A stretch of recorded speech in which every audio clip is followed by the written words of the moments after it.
Hello, everyone, and welcome to today's webinar on SAP Indirect Access Licensing.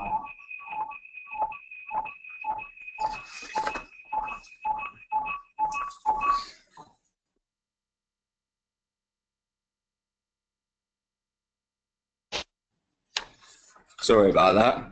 I'm Ed from Red SAP Solutions, and I'll be facilitating today's webinar. I just want to thank you to everyone for joining us, and I hope you find the session informative, engaging, and answers any queries you may have around indirect access. Before I hand over to Jan, I just want to point out that we'll be holding a question and answer session after the presentation. You can ask questions throughout the webinar by opening the dashboard on the right-hand side of the screen. Just click the arrow. Just click the orange arrow. The dashboard should open, and then click on the questions box. We'll be collating all the questions throughout, and I will then present them to Jan at the end. If anyone sends us questions prior to the webinar, then your questions will be answered first. Now I've got all the admin out of the way. Jan, can you tell us a bit about yourself, what you do, and run through today's agenda? Okay, well, thanks, Ed.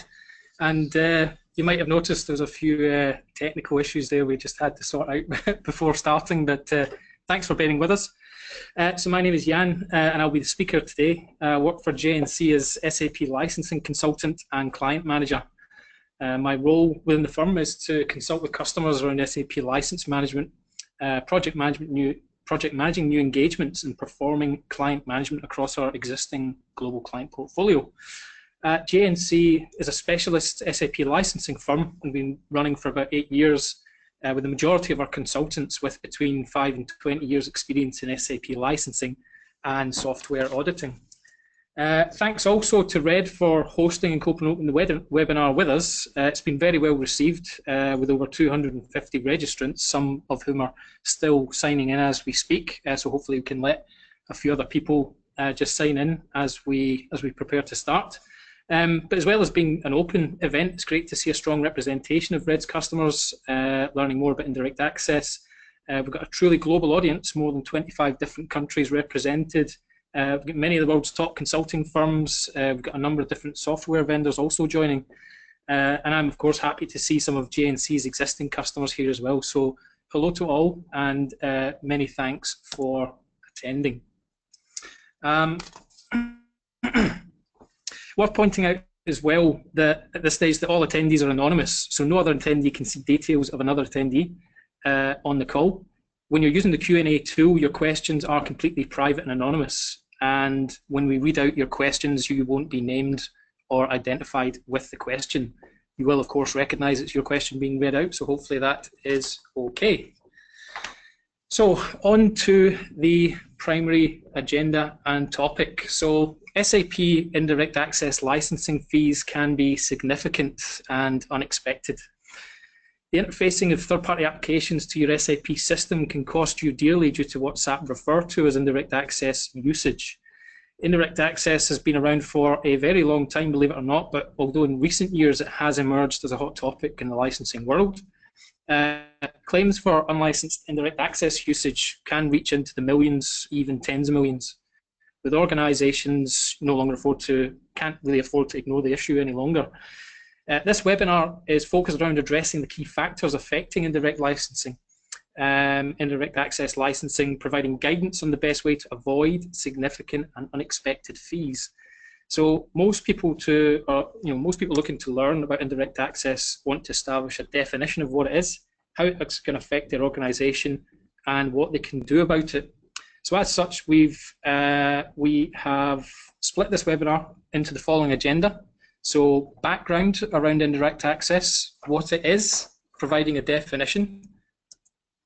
We'll go through some examples of indirect access and then provide a practical illustration of indirect access, more or less a fabricated scenario, but just to let you know how it unfolds from an end-to-end viewpoint. We'll have a brief reflection on the Diageo case, as I'm sure there are some people interested to know what's going on there and how it all came about. We will obviously look at management strategies for identifying and dealing with indirect access, which I'm sure you'll all be keen to hear about, and we'll take a question and answer session at the very end. Worth noting when we are speaking about notable, topics in the marketplace, some of this presentation does contain the views and opinions of myself and JNC Consulting. So background around indirect access licensing. So there was a global financial crisis in 2008. This resulted in, there's actually a notable correlation between the crisis and the emergence of indirect access. Spending power shrunk, growth shrunk, resulting in less recurring annual licensing demand. Spending power slowed down and SAP had to look to resort to other revenue streams where indirect access was, historically low on the radar. It became a new focus. It's also been supported by a few other key trends. The best of breed software integration trend. This is more or less competing products of SAP integrated to SAP. These offer similar, functionality to products in SAP suite. However, they exist as an industry best of breed solution, believed to be, the leading solution in the marketplace. We've also had the emergence of cloud and mobile solutions, and the implementation of custom web platforms and portals, which are extending the reach and usage of SAP beyond the kind of typical boundaries. So what is indirect access? It's worth having a look at the SAP System Measurement Guide. We're going to take a look at version 7.0, which is updated as of 2015, August. It says that Section 1.1, use may occur by way of an interface delivered with or as part of the software, a licensee or third-party interface or another intermediary system. The customer is entitled to allow access to programs to employees of its business partners and to employees of business partners of its affiliated companies, as well as to employees of affiliated companies, provided the customer acquired a license for this use. So it's referring to third-party interfacing of affiliates and third-party firms, and the users of those firms, if they're having access to SAP via an interface, as standard need an SAP license. That's what that is basically saying. Named user provides a little further clarification. A named user is an employee of a customer, of its affiliated companies, or of third-party companies authorized to access the licensed software directly or indirectly, regardless of the technical interface chosen. All employees who use the SAP software require a license and must be set up as dialogue users. Interesting to note, it says whether they access the software directly or indirectly, and regardless of the technical interface chosen. These are two things we'll look at later on when examining the key principles of SAP indirect access licensing. Worth also noting that we just looked at the updated version, August 2015. The version prior to that actually had these two definitions. In the version I've just taken you through, 13.8 no longer exists, so there isn't a direct reference to indirect use as a definition in the new measurement guide. And this paragraph at the bottom, indirect use, which actually provided a very detailed description of what indirect access use was, has also been removed from the measurement guide. So in fact, the definitions in the newer guide, you could perhaps consider them to be less clear or less specific, and perhaps more accommodating to what could potentially qualify as indirect access or indirect use. So yes, you see there, those two things are no longer featured. Good tip, measurement guide definitions are always changing. Do not accept measurement guide definitions as contractually binding. So they provide you with an indication, but always refer to your contract to understand your obligations. The terminology in the measurement guide is a guide only. And again, what is in your contract will define what your licensing obligations are and how you must license any usage that qualifies as indirect usage according to your contract. JNC's definition. According to SAP, all usage of the SAP systems needs to be licensed. Indirect access is a user or third-party application creating, manipulating, or viewing data in the SAP systems via an interface between the third-party application and SAP. Typically but not limited to, indirect access occurs when data communication is executed remotely using SAP's remote protocol RFC, i.e. remote function call. If data is created, manipulated, or viewed in the SAP systems indirectly via a third-party application, that usage needs to be licensed according to SAP's named user licensing definitions. There are also cases where package licensing or both package licensing and named user licensing may be required as well, worth noting that.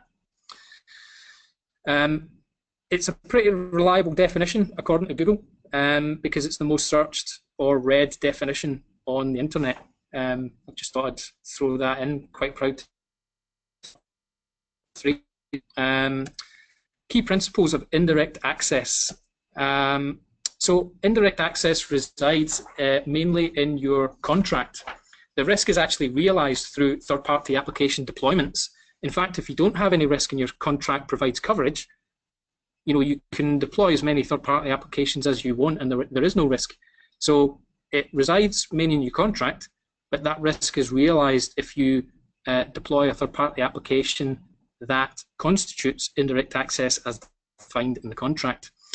Every customer's contract is different, so you can't rely on standard definitions and assumptions or any kind of assumption that might exist on what it is. You must read your contract because, as I mentioned before, definitions are always changing, and newer contracts have been written to include clearer definitions that allow SAP to charge additional fees for indirect usage. New terms can be included in new SAP contracts, so it's worth knowing if any of these terms can supersede older contracts, even including your MSA. So looking at artifacts, addendums, new order forms, appendices, newly signed maintenance agreements, any of these contract documents can contain terms and conditions that can supersede older contracts. So keeping a track of active terms and definitions is really important. But of course, as noted at the end there, applicable terms can be difficult to determine. Evaluating usage at a functional level. So what we're looking at when we're trying to identify indirect access is, are the users employee users, business users, or users? And are B2C. For example, you or I purchasing a flight via a web front end that then sends all the data back into SAP, raising a purchase order.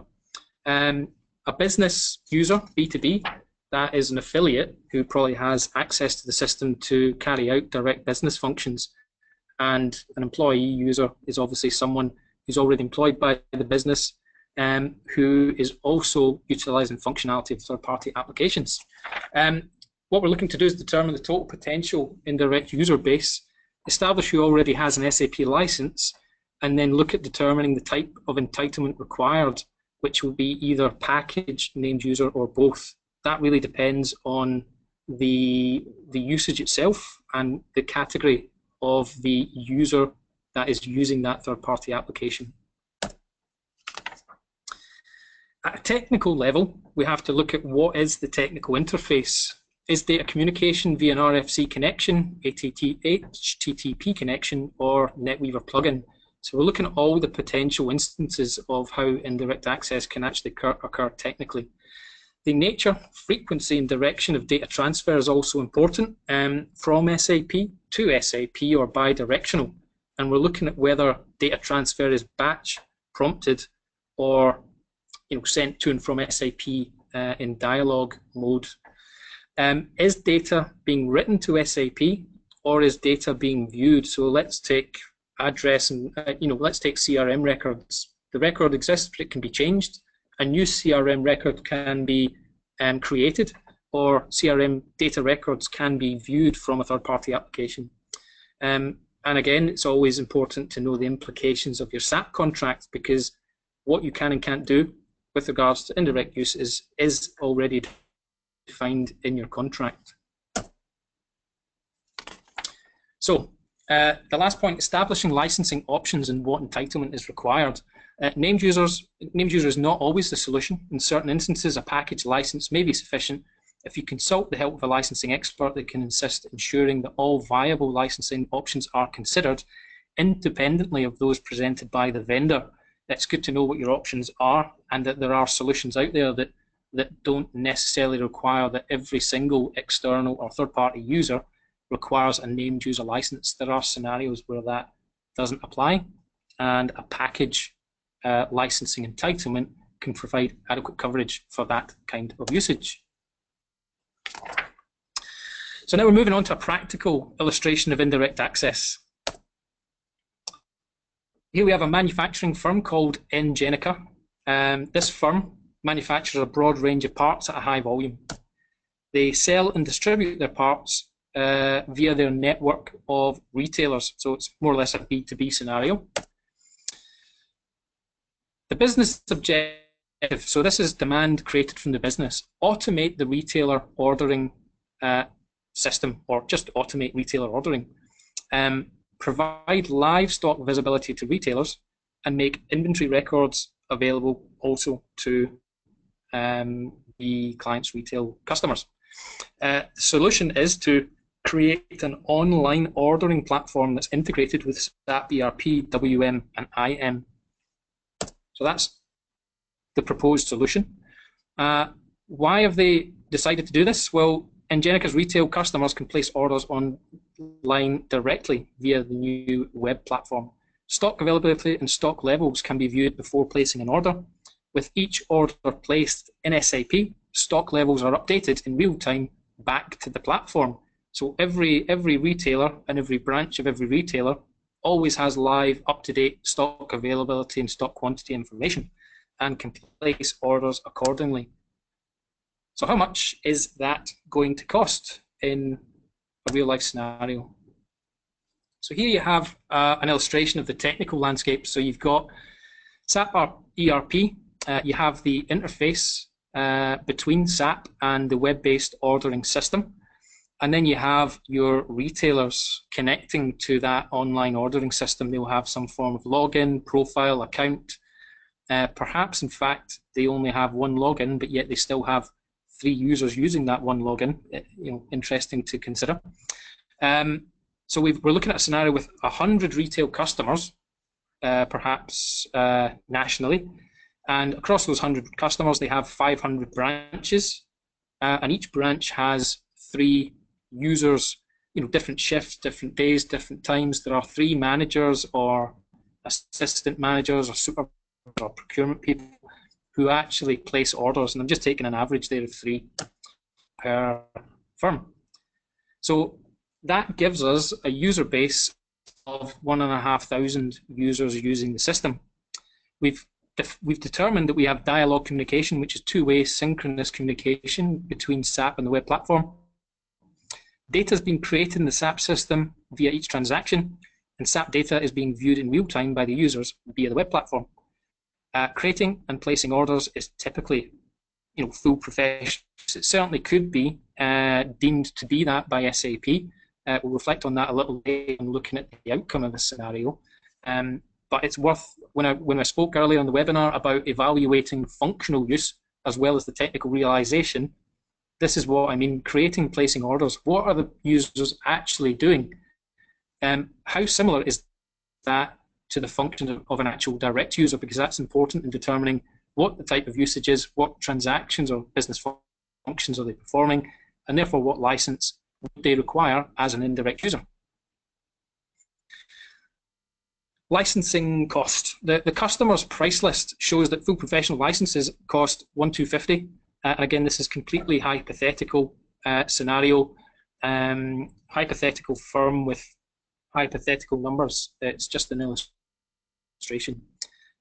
Full knows $1,250, including their 65% discount. Unlicensed usage discovered by SAP in a license audit is charged at full list price. Typically, that is the standpoint of SAP, and that's the incentive to declare what you need licensed upfront rather than leaving it to SAP to discover. So full list price is 3,500, 1,500 users. That's a cost of 5.25 million. 3 years of backdated maintenance at, well, actually that's either going to be 17 or 22%, but 20 is an average between the two. It's a nice round number. Yeah, but like I said, in real life that'll be 17 or 22. So 3 years backdated maintenance, 3.15 million, and compound interest on the total fee owed over the period of 3 years.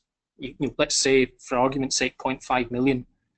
Your total indirect access liability is 8.9 million. And the scenario we're looking at in terms of, the full user base being charged at full list price for a full professional, backdated maintenance charge with compound interest, that is the scenario that Diageo found themselves in when SAP took them to court. So that just goes to show cost isn't always clear up front. There are other factors like compound interest and backdated maintenance, which is why it makes it so important to make sure that you avoid ever getting to the position where you have a legal level dispute. It's really important to understand your obligations upfront and negotiate suitable entitlement. The implications. So the bill usually lands on the desk of the CFO or finance director, and that's to create a stir and an impact with the letter. Your negotiation leverage is now significantly compromised because you've been discovered to be non-compliant. You're at the mercy of SAP's price list at full list price. Let's say theoretically SAP want to offer a deal at 2 million with a short payment deadline. I mean, that's a common scenario, but then that creates a sense of urgency and a very difficult decision for the company to make. You're in a position, very difficult position, where you must now decide, are you going to fight the claim or negotiate? Even a deal, a hypothetical deal of 2 million is 10 times the cost if entitlement had been bought compliantly. So how did it happen? The business generates demand for technology solutions. Architects or IT leaders or some form of senior technical person might translate that into technology requirements, blueprint plans, IT roadmaps. Then you've got the delivery organization and technical people who execute, and this might be done in conjunction with an SI or a third-party systems integrator or a SAP implementation partner, for example. Overall, from start to finish, there's a lack of awareness of indirect access and the implications. The contract may not have been reviewed, and if it was, it may not have been fully understood, and that links back to procurement. But we are talking about contracts that may be 10 years old, and therefore a knowledge and an understanding is just lost over time. But there has to be a process of re-evaluating contractual entitlement when looking at future plans. So overall, in that scenario, the licensing impact wasn't evaluated and understood properly before this web ordering platform in the scenario discussed was deployed. So it may have been celebrated as an innovative solution, but they've been caught out not knowing what their entitlement was and what licensing fees they had to pay. I am actually missing a slide here, which actually illustrates some of the possible licensing options they could have taken had they approached SAP upfront. But the examples, when we're looking at a user base of 1,500 users, even in the Diageo case notes, the judge referred to users being more akin to a mobile user or an employee self-service user, and licensing can be £350, £400 plus 65% discount. Let's say £100, £125, and you multiply that by the user base, and it's well below 500,000. So that's why I illustrated in the previous slide that the cost of non-compliant usage can be significantly higher than if you negotiate entitlement and secure coverage for your usage up front with your vendor. Tip: not all of SAP's claims for indirect access are sustainable. Your contract may make provision for indirect use or lack terms commonly relied on by SAP for indirect use. The terms relied on by SAP may not be reliable. or as reliable as they thought, because perhaps they can be countered by other terms and conditions in your contract. But SAP will present their case for indirect use and will put it in your hands to prove that you're compliant. A closer evaluation of the functional usage and technical realization may reveal the deployment is compliant or more compliant than SAP originally thought, and the contractual risk is therefore avoided. But it's important that it's never left to chance, and this should be established always in advance of deploying technology solutions. Always, if a question is raised about indirect access, whether it be an inquiry or a claim for a certain value, always question the substance and the principle of the claim by doing your own functional and technical usage evaluation and making reference to your contract, making sure you know which contract terms you can rely on in your response with SAP.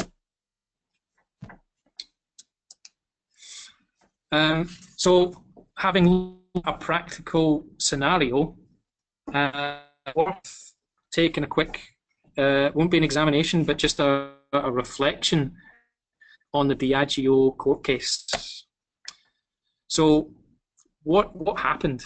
Well, basically sometime around 2011, 2012, Diageo released 2 cloud-based systems built on a commercially available platform, where field sales reps and business-to-business customers used to place orders via a call center. The new sales system would allow them to place orders directly. Oh, sorry. Go back. The call center was almost superseded by this new platform that basically let them circumvent the call center and place orders directly into SAP. And it provided on all manner of delivery, order placing, order returns, logistical arrangements, dispatch functions. Everything was built with this solution. SAP actually discovered information about this these systems and the functionality that they offered to its sales reps and B2B customers by watching a promotional video on YouTube. They basically looked at what it could do, what it offered, and said that usage and the way they've integrated that system with SAP, that looks like indirect access to us. In October 2015, they brought him to court for around 54.5 million. Presumably, you can only assume that that's occurred because they couldn't come to prior to that. The hearing itself was to determine liability, not quantum, which basically means the value of the license fees due has not been determined, and it will be determined at a later date. The judge alluded to the fact that usage didn't qualify as full professional, and that the closest fit was that of a mobile user, as I kind of alluded to in the example before. And the quantum of the claim would need to be determined in reference to SAP's price list. So a mobile user license is significantly less full professional, so that could potentially signal that a settlement, significantly less than what SAP have claimed, could be achieved through the subsequent phases of the issue. So the ruling explained in brief. The foundation of Diageo's claim was that PI was sold to them or bought for the purpose of interfacing third-party application and having a paid associated package license fees. They felt this entitled them to interface third-party applications at no cost, referring to PI as a gateway license, basically facilitating the integration of these third-party systems with SAP. Named user licensing was the basis for licensing the software. That's what the judge basically ruled by reading the contract. The contract references to usage and the interfacing of third-party systems, any technical interface, and that to the definition we talked about earlier, which said, direct or indirect use, regardless of the technical interface used, and it's been prevalent here. The judge said there was no standard license type fit that usage, and that Gen 2 and Connect users were more akin to a mobile user.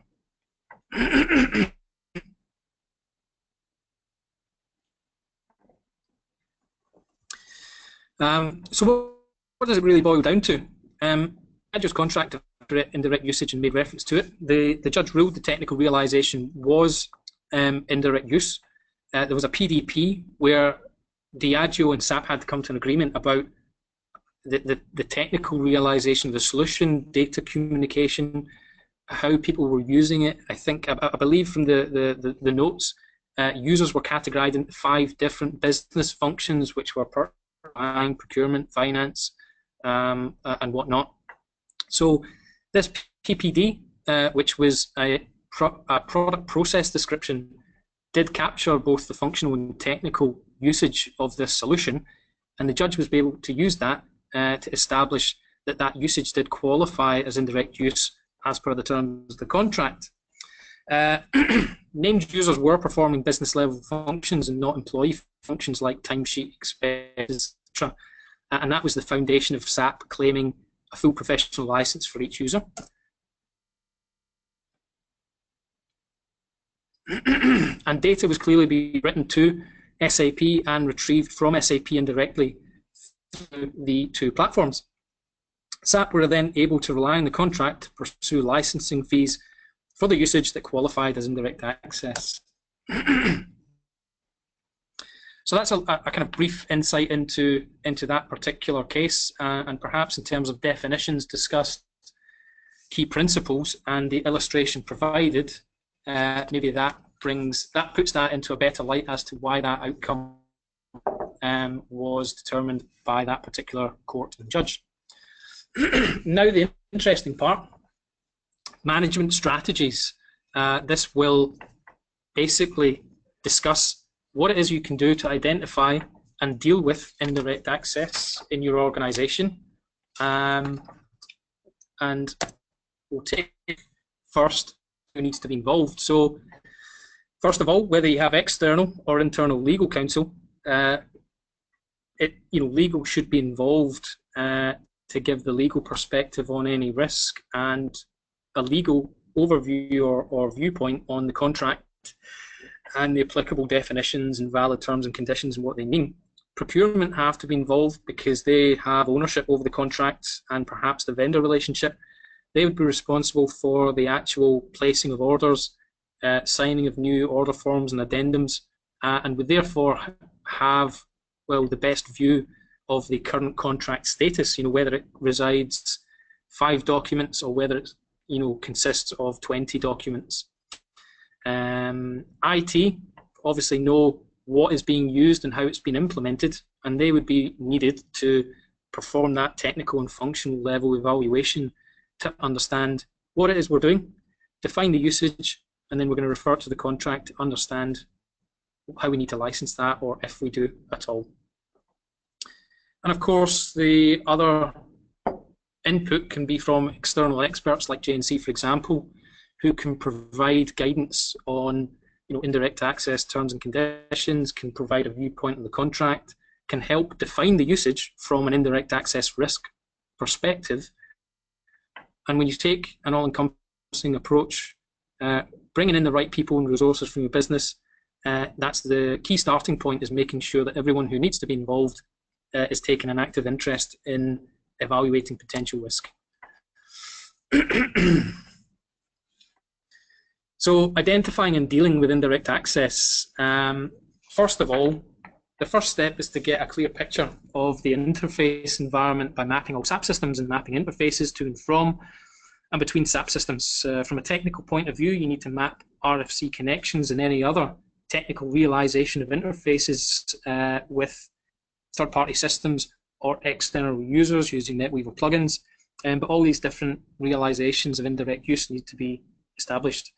A good starting point would be to map all connections to and from SAP. Architects, technical managers, systems owners, and integration experts can all collaborate to build this picture. The task to identify indirect usage becomes all the more difficult if there are multiple servers, you have a complex data center environment, and applications spanning various different geographies, operational verticals, and service lines. So getting a clear picture of your third-party applications environment within the enterprise applications landscape can be complicated. The nature of usage has to be established. You define that by looking at data flows, data origination, the underlying interface technology. Look at the end user environment, look at who's using the connected systems, how they're using it. Is data being created, viewed, or changed in the SAP system as a result of that use? Third, we're looking at a thorough and detailed contract review. So you're going to have to establish, well, that's needed to be carried out to understand the terms and conditions that impact indirect usage. As mentioned earlier in the webinar, there are clauses in your contract, or a lack thereof, that can both give rise to indirect access risk or protect you from it. With an understanding of these terms and conditions, it's possible to then perform an enterprise-wide risk assessment of all interfaces determined to determine if that usage gives rise to any indirect access liability. With a risk assessment-wise, with a detailed understanding of system usage that can be made on a system-by-system basis, you would assign risk factors, could be high, medium, low, for example, assigned to all third-party systems. High risk usage can be proactively addressed by seeking procurement or to procure entitlement from SAP. This will most certainly involve negotiation to come to a licensing agreement that is suitable to both parties. It's highly beneficial to approach SAP to discuss your needs rather than be discovered by them, and to come prepared with a clearly defined position and target outcome. For all levels of risk, the risk should be quantified by looking at the potential cost of licensing that usage correctly. If you know what your best, likely, and worst case scenarios are, you can mitigate that risk, and you can engage in those negotiations to try and establish an outcome that is as commercially optimal as possible. But at least you're giving yourself the best chance by addressing that proactively. Low or no risk usage can be dealt with by writing business cases demonstrating compliant usage, referring to both the detailed technical and functional evaluations that have been carried out, and of the contract analysis itself. What references are made in the contract should be documented as part of that. If SAP were to come knocking on your door regarding indirect access, you would be prepared to present your business cases to SAP, defending your usage as compliant, and basically demonstrating to SAP that you're knowledgeable and prepared goes a long way to dispelling any further advances, and it contributes to a state of vendor audit readiness. Where high-risk usage is identified, which is most likely non-compliant, and the risk response is to present this to SAP to buy entitlement, the act of having the usage under question clearly defined will help your organisation perform better in the negotiations and will most likely result in a better licensing deal. Again, just to reiterate that, leaving indirect access to be discovered and pursued by SAP could result in significant and unexpected licensing fees. So now that you understand the management solutions that you deploy within your organisation, it's worth knowing what external help can be offered. So what I'm going to basically do is just take you through a couple of JNC's indirect access solutions for SAP end users. The main ones consist of indirect access risk assessment, indirect access review, and indirect access defence. A risk assessment is an evaluation of your as-is landscape. It's a brief look at your contract and the enterprise applications environment to see if it warrants a more detailed and thorough investigation. An indirect access review is a full enterprise-wide, detailed and thorough functional and technical evaluation, as well as a detailed and thorough contract review. It basically results in an indirect access risk assessment, risk quantification, licensing options analysis, the development of target outcomes, an engagement and negotiation strategy with SAP, which basically constitutes your indirect access risk action plan. Again, that's the one that allows you to come prepared. That's an as-is evaluation as well. And that, once you have that determined and you say, if we were to be audited by SAP tomorrow, what would the likely risk be? Well, you can take that risk and you can mitigate it by approaching SAP with that action plan, those target outcomes you've established, a clear definition of the usage to be licensed, and that goes a long way to making sure you get an optimal commercial deal. Indirect access defense or response. Defense is a strong word, but it basically means responding to an indirect access claim from SAP. That particular service involves, it's the same technical and functional evaluation, but it's directed only at the particular system and usage that is subject to the claim. And that's to be a targeted, sharp, specific response to the claim that's been raised, rather than elaborating across the whole enterprise landscape, dealing with the risk that is, and providing a suitable response to either. Your risk responses are either you accept the claim and you are liable, but you could in fact reduce that claim and only have to pay part of that claim, a significantly reduced amount of that claim to secure licensing entitlement, or you could in fact, it could be unsustainable in whole if it is not sound in principle. There are a few other services that we offer. In addition to the three core ones, we look at licensing impact assessment, and that's a future look. That's a look at future plans. So once something's at the planning stage and you want to understand what the licensing risk or licensing requirements would be for that particular deployment, in terms of what it says in your contract, a licensing impact evaluation looks at future plans and future technology roadmap to understand how that would need to be licensed compliantly. Decisions can then be made to either proceed with that deployment or adjust the technology plans themselves to adjust the usage or the realization of those plans. It may be a case of making a simple change to the technical or functional usage that brings it in line with your contract and compliancy, or it significantly reduces what your exposure could be. Other ones are expert witness, where we provide support to customers who have been taken to court and require our licensing expertise to build as strong a defense case as possible. So in indirect access alone within the licensing domain, we offer a very wide range of services for every specific scenario a customer could face with regards to indirect access. Indirect access risk assessment is contract review, business workshop to do the kind of high level evaluation, and then we produce a risk report. An indirect access review, like it says, is the more detailed contract review, business workshop, systems and usage evaluation, risk evaluation, and then your final report, which contains your action plan. Indirect access response, again, contract review, usage evaluation around the specific nature of any claim raised. We write a business defense case to try and illustrate compliant usage first, and then we develop a response strategy if we do feel there is some risk, and how we can try and mitigate and limit the commercial impact of the claim being raised. And that also includes, having concluded that piece, that can be handed over to the client, and we then provide support so that the situation can be brought to a full and final settlement.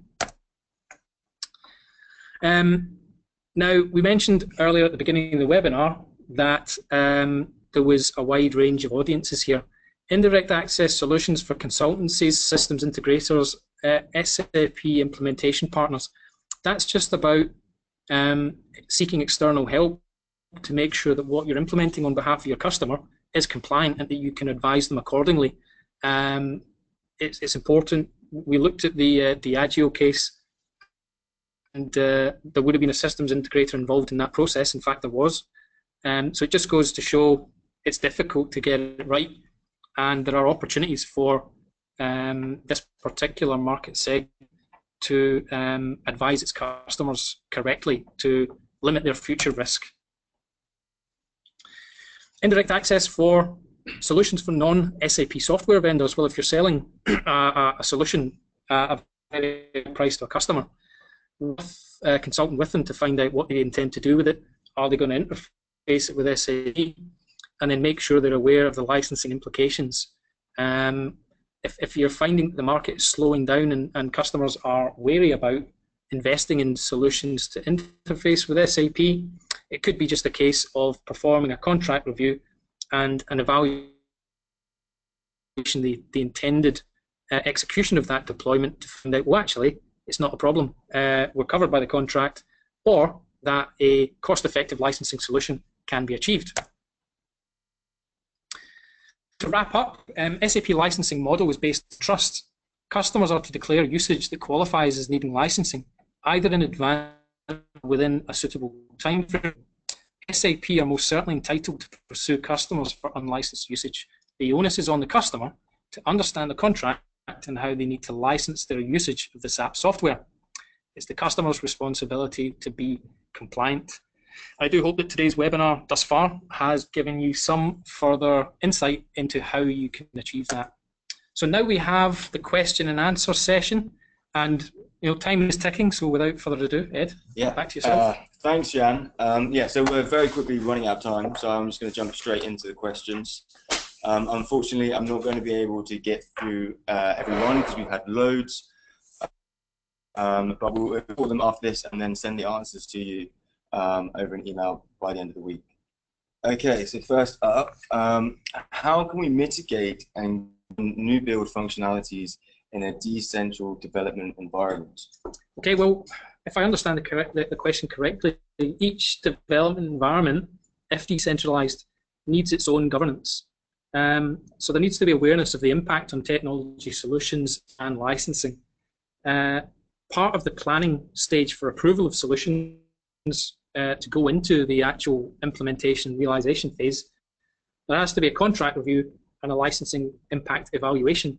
If each decentralized environment has that governance in place, then it should be making the right decisions about how to deploy technology and how to license that correctly. Great.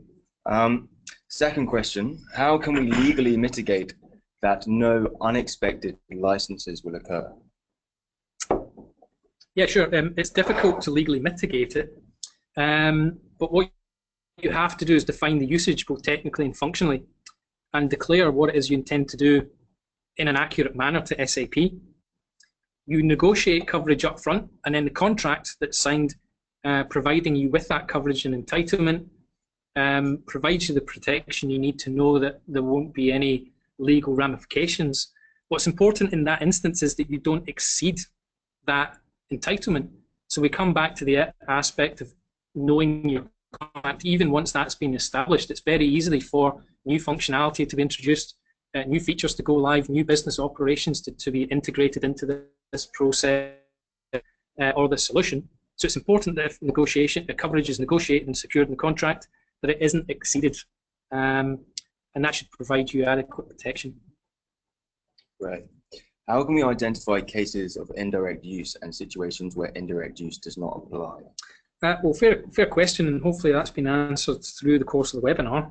If you refer back to the management strategies we discussed, and of course you can seek external help, but if you deploy the methodologies that I've described, then that should go a long way to helping you identify cases of indirect access use that need to be reviewed from a compliance point of view.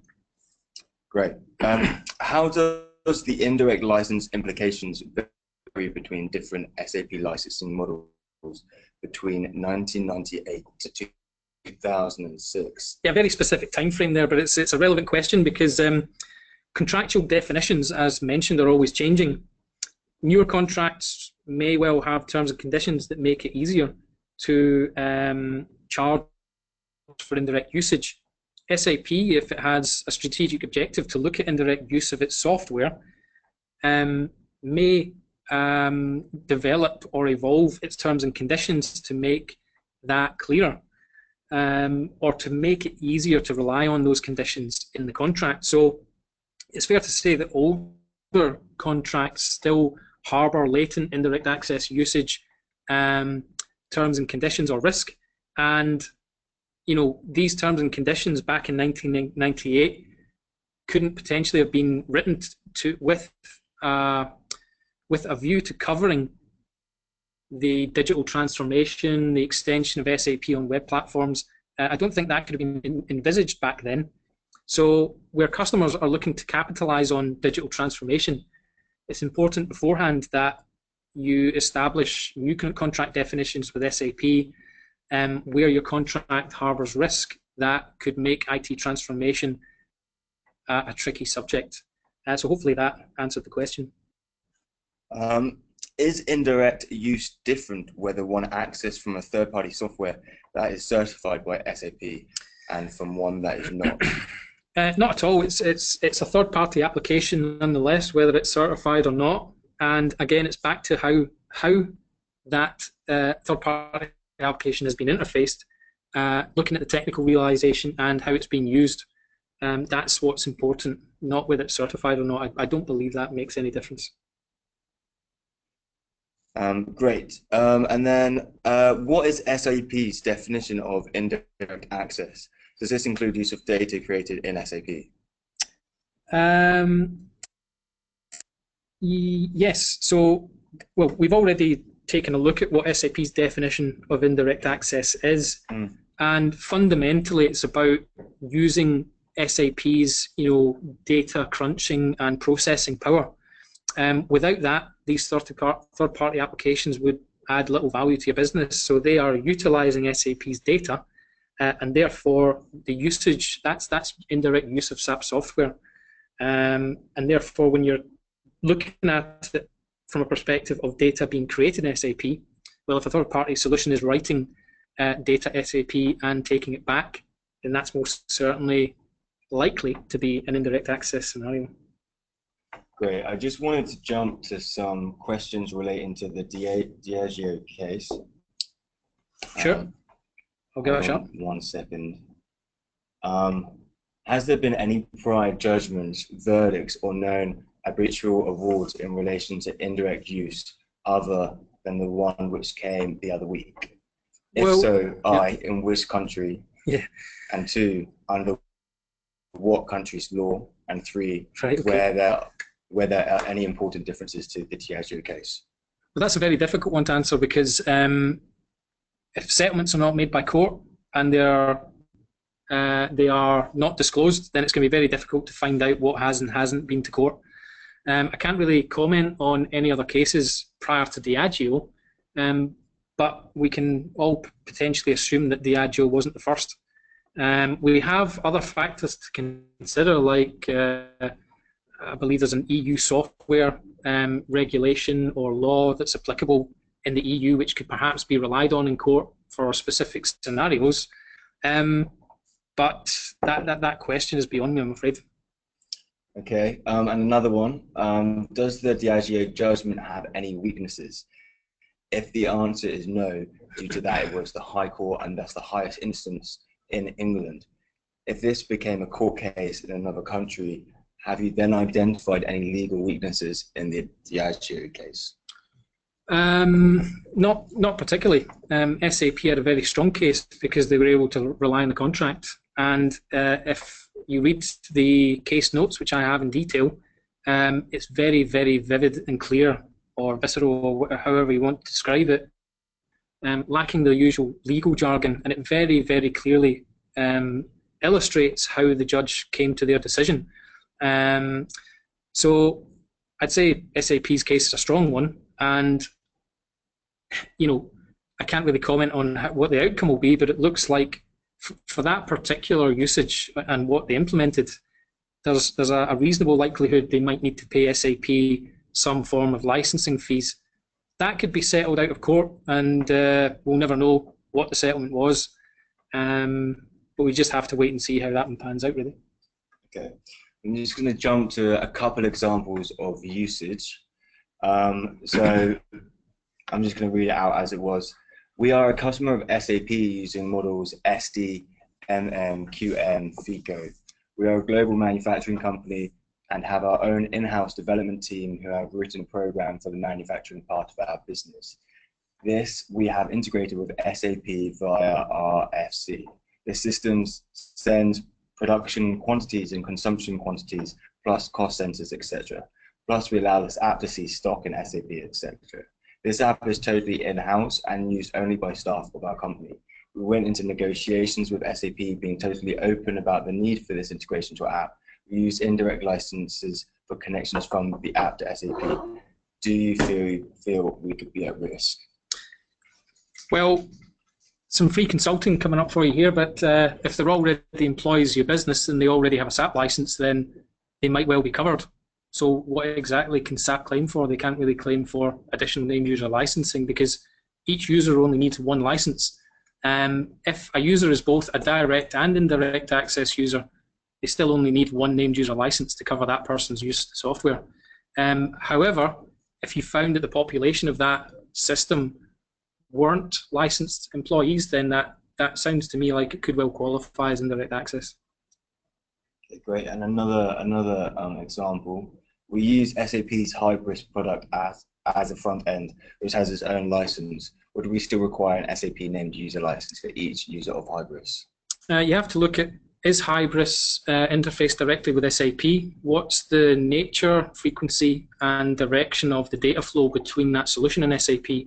What data is it using, or is it creating data in SAP? And then you have to look at your user population. But again, if you have Hybris, it doesn't really matter what the system is. It's a third-party system, it's non-SAP, and if it's interfaced to SAP in the ways that I've alluded to and described in this webinar, you really should be performing a risk assessment to find out if you could be liable for indirect access licensing fees. Okay, great. So what is the current status? What is the status of the current discussion between SAP and user groups, specifically DSAG? Okay, well, I did look into that one. I haven't managed to get hold of DSAG. However, I did speak to the American SAP user group and the UK and Ireland SAP user group. ASUG in America are obviously voicing the concerns of its member firms as one consolidated voice. And what they're trying to achieve through those negotiations is get transparency from SAP on what constitutes indirect access. They've indicated that SAP's initial standpoint is that they do not wish to take customers to court, but they do wish to engage with customers in a discussion about how they're using the SAP software and to come to amicable settlements on what licensing fees are due.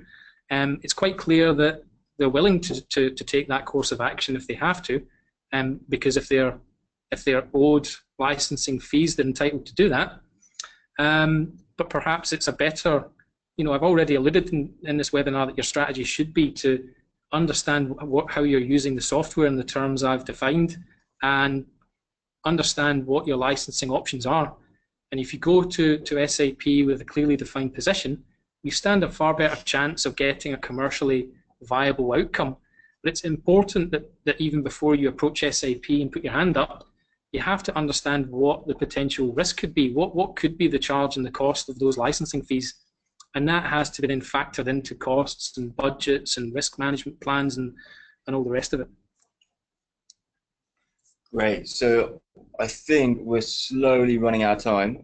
So I'm just going to ask two more questions around third-party applications. Firstly, is there any transaction codes which helps you identify third-party usage? Any particular transaction codes? There are, but I can't remember what the particular transaction codes are. That can be followed up at the end of the webinar. Yeah, no problem. Okay. And how does SAP measure indirect access for usage of SAP data by third-party application?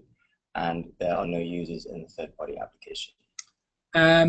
Well, it's certainly not a software measurement capability in any indirect access scenarios I'm aware of. It's the definition of usage, looking at technical realization of the interface between the systems. And then what you're looking at is the user population and what business functions they're performing to determine what license type is required. But again, you can have blanket coverage across indirect access through various different licensing options. It could be done via package license where named user licensing isn't applicable. But SAP, if you're asking, well, how do I measure or report it to SAP? You have to speak to, if you have all existing licensed indirect usage and you want to know how to report that use as part of your loss submissions, you need to speak to SAP and they'll tell you how to report that. Great. I think that's all we've got time for today. Massive thank you to everyone who joined us, and thank you for all your questions. We've had about 40 just in the session then. And to Jan for sharing his expertise in what is clearly a very hot topic right now. We'll be in touch shortly with all of the answered questions, and in the meantime, if you have any queries, please send an email to info@redsapsolutions.com or reach out to Jan via his LinkedIn profile. Thank you very much, Ed. Thank you very much, Jan. You're welcome. Just before you all sign off, the UK&I user group is represented on the SUGEN licensing charter, and they're taking their concerns on behalf of the 20 member users, which is an international association of national level or regional user groups. So the UK SUG are voicing their concerns to SAP through that channel at a global engagement level with SAP, whilst also supporting local discussions. So I did miss that out from the previous questions. I thought we'll finish on that one. Great. Thank you very much. Okay, well, thanks, folks. Thanks for tuning in, and have a great day.